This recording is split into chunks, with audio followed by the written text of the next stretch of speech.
হসপিটালে ভর্তিকৃত রোগীর জন্য সরকারের বরাদ্দ ১৯০ গ্রাম মাংসের জায়গায় মাত্র ৩৫ গ্রাম রোগী পাচ্ছেন।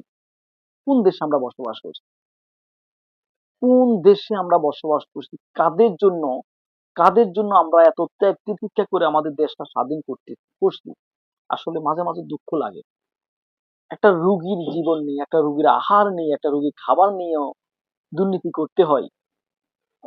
সরকারের বরাদ্দ ১৯০ গ্রাম, সেই জায়গায় রুগী পাচ্ছে মাত্র ৩৫ গ্রাম।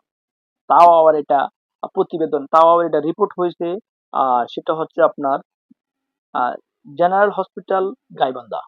প্রিয় বন্ধুরা, আমি আমার জায়গা থেকে আসলে তুলে ধরার চেষ্টা করতেছি যে এটা দলবল নির্বিশেষে এই সমস্ত কথাগুলোকে আপনারা প্রাধান্য দিয়ে, এই সমস্ত রিপোর্ট গুলোকে আপনারা যৌক্তিক মনে করে প্রাধান্য দিয়ে সমাজ দেশের উন্নতির জন্য, মানুষের ভালোর জন্য, সবাই দলবল নির্বিশেষে সবাই অন্তত সুবিধাটা পাওয়ার জন্য এই ভিডিওগুলোকে আপনারা গুরুত্ব দিবেন, শেয়ার দিবেন। কারণ হচ্ছে আমরা হয়তো আমরা রিপোর্ট করার চেষ্টা করছি, কিন্তু যদি আপনাদের কোনো রেসপন্স না পাই, আপনাদের কোনো সহযোগিতা না পাই, হয়তো আমরা এই সমস্ত ভিডিওগুলো হয়তো এই সমস্ত রিপোর্টগুলো হয়তো করার আমাদের ইচ্ছা জাগবে না, আমাদের আগ্রহ জাগবে না।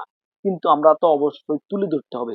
আমরা তুলে ধরে আমরা আমাদের সমাজের মানুষের বিবেকটাকে খুলে দিতে হবে।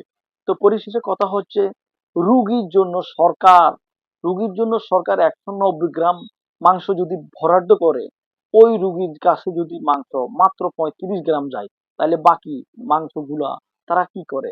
দুর্নীতি করে সব খেয়ে ফেলে। প্রিয় বন্ধুরা, আসলে আমি এই সমস্ত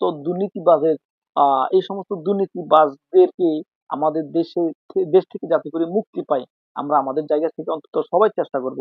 এবং পরিশেষে কথা হচ্ছে, এদেরকে কিভাবে নির্মূল করা যায়, কাদের সাহায্য নিলে, কাদেরকে সহযোগিতা করলে, কাদেরকে উৎসাহিত করলে এই সমস্ত দুর্নীতিবাজদেরকে আমরা আমাদের দেশ থেকে নির্মূল করতে পারবো। আমরা যেভাবে পারবো এদেরকে সহযোগিতা করব। আমাদের দেশের দায়িত্বশীল যারা আছে আমাদের দেশের দায়িত্বশীল যারা আছে অন্তত তাদেরকে সহযোগিতা করবে, যাতে করে এই সমস্ত দুর্নীতিবাজরা আমাদের দেশে স্থান না নিতে পারে। এই সমস্ত দুর্নীতিবাজরা আমাদের দেশে যাতে করে কোনো দুর্নীতি না করতে পারে।